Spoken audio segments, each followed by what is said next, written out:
todos, meu nome é Davi Knob, eu sou aluno de graduação em Engenharia Elétrica pela Universidade Federal de Juiz de Fora. Estou aqui representando o Programa de Educação Tutorial da Engenharia Elétrica, o PET Elétrica da JF, junto com meus companheiros que fizeram parte da autoria desse trabalho. A ideia aqui foi apresentar um dos projetos que nós realizamos no PET, que é o de trabalhar com impressoras 3D. Lá em 2013, o PET adquiriu um projeto aberto chamado Prusa Mendel, que é uma impressora de código aberto, de software aberto, de hardware aberto, para poder se inserir no mundo das impressões 3D. Posteriormente, através de todas as experiências que foram adquiridas, o grupo viu que era necessário expandir esses horizontes sobre as impressões 3D, então resolveu montar uma nova, baseada em outro projeto aberto, chamado Graber L3, e assim nós resolvemos aplicar todos os nossos conhecimentos para poder montar essa nova impressora. Então o artigo foi relacionado justamente ao relato dessa experiência nossa em montar essa nova impressora. Bom, mas primeiramente, o que são os sistemas de impressão 3D? Tudo começou lá na década de 80, onde o engenheiro estadunidense Chuck Hull ele criou o processo de manufatura aditiva através da estereolitografia, que consiste no quê? Uma peça é moldada através da solidificação de uma resina através da incisão de um raio laser.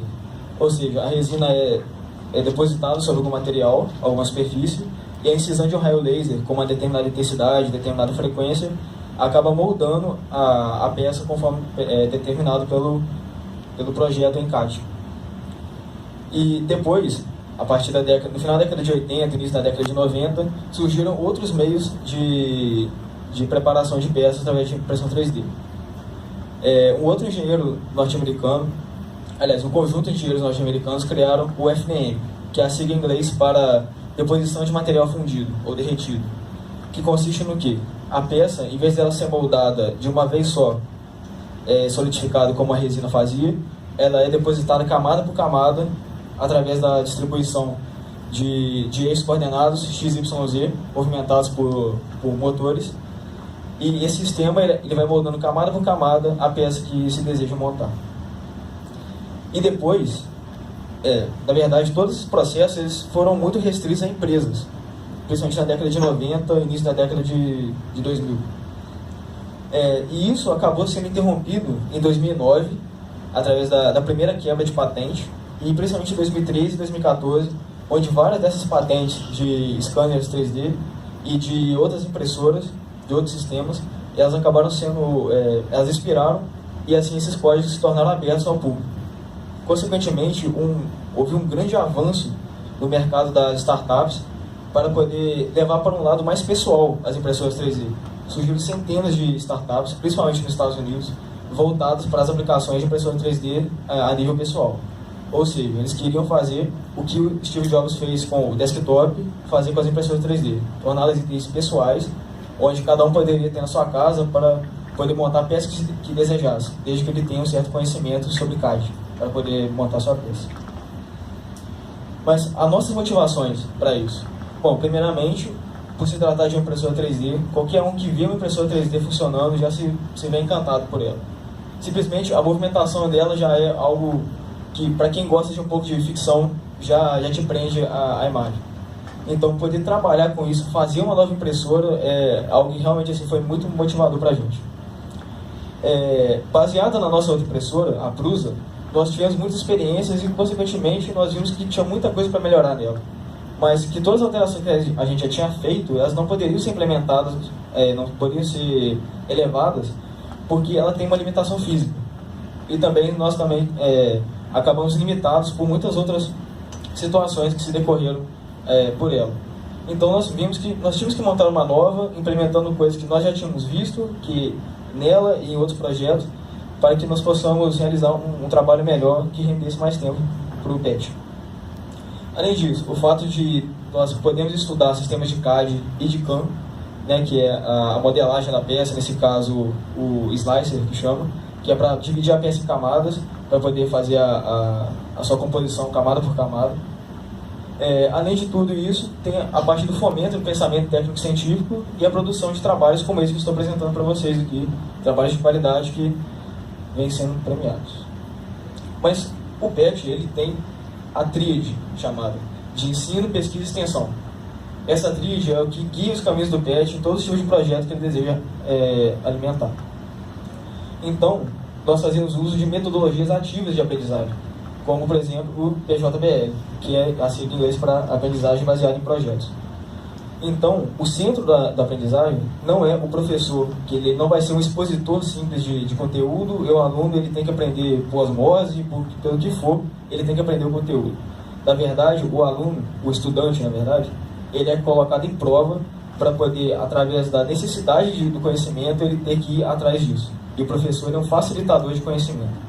Então, consequentemente, há uma construção desde a base até o resultado final do conhecimento. Ou seja, desde o levantamento da questão, a problematização da situação, até o resultado final desejado. Bom, aqui nós temos, primeiramente, a Prusa, à esquerda, e à direita nós temos a impressora que nós montamos, a Gravity 3. Todas as peças da Prusa, todas as peças que são brancas, elas são originais. Todas as outras coloridas, elas são alterações que fizemos. Então chegou um momento que todas as alterações que nós fizemos nela, elas não poderiam ser mais elevadas justamente pelas limitações físicas dela. Então nós partimos para um outro projeto. Bom, o que foi feito? A Prusa, como eu havia citado, ela nos deu muita experiência, muita base de projeto, e consequentemente nós vimos muita coisa ser implementada nova. Mas também nós buscamos em projetos já consolidados no mercado algumas situações, algumas implementações necessárias que nós vimos se seria possível implementar nessa nossa nova impressora. Nós fizemos a modelagem de peças e a Prusa ela serviu como base de impressão. Por exemplo, essa peça amarela aqui na frente, ela é uma peça impressa pela outra impressora, certo? Depois nós fizemos toda a estruturação mecânica e toda a estruturação de hardware e software da impressora. Fizemos diversas configurações de software, pois há um código com base em Arduino, que é o microcontrolador utilizado pela impressora. E todos os testes, todas as configurações foram feitas passo a passo, e também houveram muitas modificações no projeto até ele chegar no ponto final que nós conseguimos. Aqui foi um guia da impressora que nós colocamos no artigo, porque nós tentamos explicitar os movimentos, a disposição de peças no meio do trabalho. Mas nós necessitamos de facilitar o entendimento de quem está lendo, de um leigo, para que ele pudesse identificar no texto aquilo que condiz com a realidade. Então nós levantamos alguns pontos importantes da impressora, guias, fusos, motores, para poder facilitar o entendimento no texto. Então o texto está todo referenciado a essa imagem, nós tentamos facilitar ao máximo esse tipo de conhecimento. Bom, e o retorno? Como eu disse, o PET ele é baseado naquela tríade de ensino, pesquisa e extensão. Então todos os projetos do PET eles têm que ter esse foco.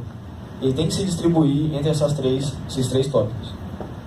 Bom, na parte de ensino, nós temos muito a capacitação interna do grupo, pois cada um de nós que participou do projeto, tivemos que nos esforçar muito para poder aprender sobre aquilo que queria ser implementado, e mesmo com a nossa experiência com a outra impressora, tiveram muitas coisas novas que nós tínhamos que correr atrás.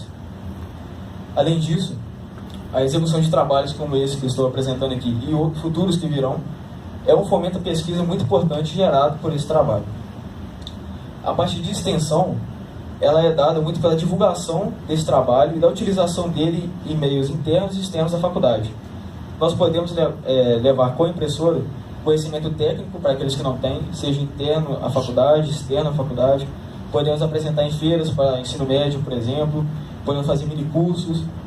E além disso, tudo isso faz a divulgação do PET, faz a divulgação da faculdade, da universidade e da tecnologia em si, que mesmo sendo muito conhecida por quem está no meio, ainda precisa de maior divulgação, maior incentivo em todas as diretrizes. E a confecção de peças, na verdade, é o que a impressora propicia para a gente. O acesso a essa tecnologia é muito importante para a gente poder trabalhar com outros projetos que o PET tem. PET tem um projeto de um drone, tem um projeto de um braço robótico, por exemplo, e projetos externos ao PET, como o de equipes de competição, eles necessitam de algumas peças específicas e nós podemos possibilitar isso a eles. Sempre tem que recorrer a meios externos, que geralmente vão cobrar, e a parte de recursos é muito limitada para esse tipo de atividade. E é isso, eu queria agradecer a todos. Tá aqui o contato da gente, os outros autores aqui são o Alexandre, o Thiago e a Joyce, eles estão aqui comigo. Queria agradecer a comissão que elegeu a gente como um dos melhores trabalhos aqui do Contec e em breve vamos retornar aqui. Muito obrigado.